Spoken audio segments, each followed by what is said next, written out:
Now, more than one of those speakers wanted to make some noise about the economic situation, talking about the high levels of black unemployment, and there was a lot of conversation about Trayvon Martin and the Stand Your Ground law.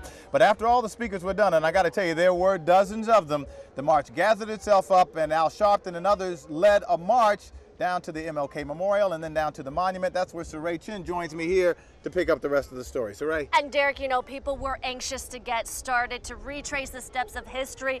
The march was supposed to start around 12:30. It started around 1:30, but they lined the streets and they really were anxious. They brought their mothers and fathers, their brothers and sisters, their children, their grandparents to witness and be a part of history. Watch out, they're bringing the horses.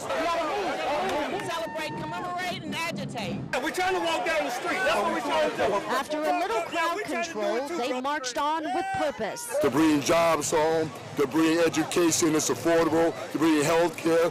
We don't have any excuses but just doing the right thing. To the old pioneer civil rights leaders of our time, such as Reverend Joseph Lowry, who led the Montgomery, Alabama bus boycotts after Rosa Parks was arrested. Very blessed.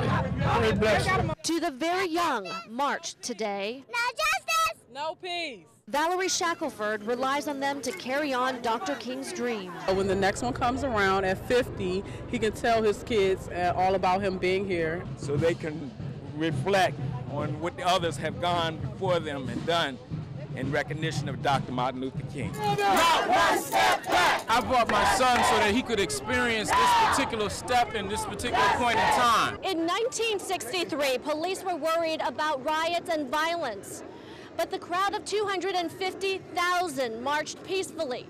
And 50 years later, tens of thousands of people are repeating history. It's one of the absolutely happiest days of my life, and it's just so high in my memory, and you just can't, nothing competes.